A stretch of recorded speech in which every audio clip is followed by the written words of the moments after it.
Hello বন্ধুরা, কেমন আছো সবাই? তো সকালবেলা ঘুম থেকে উঠেই আগে বিছানাটাকে প্রথমে ঝেড়ে পরিষ্কার করে নিলাম। তারপরে এখন ঘরটা ঝাড় দিয়ে নেবো সুন্দর করে।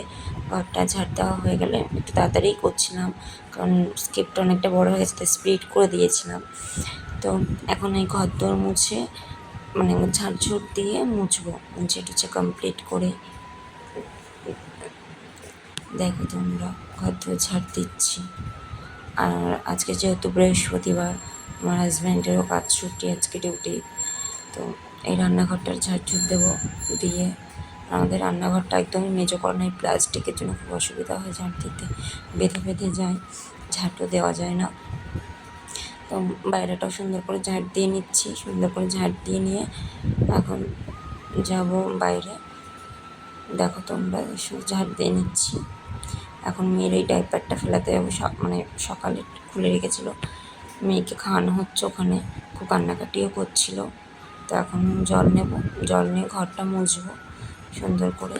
আর আমি নিমাই যেটা ফিনাইলটা হয় ওটা ইউজ করি। এই লাঠিটা রিসেন্ট দিনে কিনেছিলাম।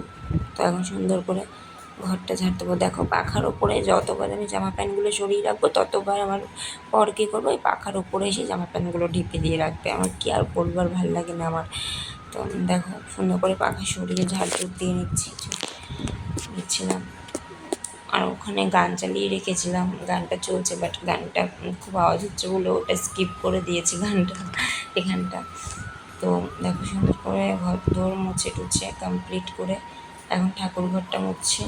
ঠাকুর ঘরটা সুন্দর করে মোছা কমপ্লিট হলে, আর এই লাঠিটা দিয়ে না মুছতে খুব সুবিধা হয়, মানে মুছবো তো মানে খুব তাড়াতাড়ি মোছাটা হয়ে যায়, আর নোংরাগুলো খুব সুন্দর করে সরে যায়।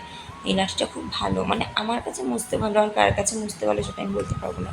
আমি মুছতে মানে এটাতে খুব কমফোর্টেবল। তো ঘর দর মোছা হয়ে গেল, দেখো কি কমপ্লিট হয়ে গেছে সব কিছু। তো এখন শাড়ি, আজকে আমি সচরাচর শাড়ি পরি না, আমি নাইটিটাই খুব বেশি পরি, বাট আমি আজকে বৃহস্পতিবার যেহেতু শাড়ি পরবো, আমার বরের আবদার। তো দেখো, স্নান হয়ে শাড়ি টাড়ি পরে চুল টুল আসছে, এখন সিঁদুর পরে ঠাকুর ঘরে যাব।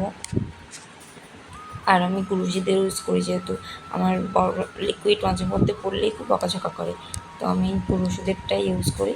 এই যে ওখানে টিভি চলছে, আমার বড় ওখানে শুয়ে শুয়ে টিভি দেখছে বিছানায়। আর আমি এই ক্রিমটা ইউজ করি, পন্সে খুব শ্যুট করে আমার মুখে, কোনো র্যাশ ট্যাশ কিচ্ছু ওঠে না আমার, মানে খুব আমি কমফোর্টেবল এই ক্রিমটাতে। তো দেখো, ঠাকুর ঘরে চলে এসেছি। এখন ঠাকুর ঘরে এসে এই যে গোপুসোনাকে ঘুম থেকে তুললাম, ঘুম থেকে তুলে এখন ওকে খাওয়াবো, ওকে এখন ফ্রেশ করাবো। ঠাকুর ঘরে ঢুকলাম, ওকে দেখো সুন্দর করে সাজিয়ে গুছিয়ে দিয়ে ফুল তুলে এনে গাছ থেকে সুন্দর করে এখন পুজো দিতে বসেছি। আজকেই পদ্মটা ওর বাবা কিনে নিয়ে এসেছে, প্রায় বৃহস্পতিবারে ওর বাবা একটু পদ্ম কিনে আনে। তো দেখো, সুন্দর করে সাজিয়েছি মাকে, গোপু সোনাকেও সাজিয়েছি, শিব ঠাকুরকেও সুন্দর করে সাজিয়ে দিয়েছি। দেখো তোমরা,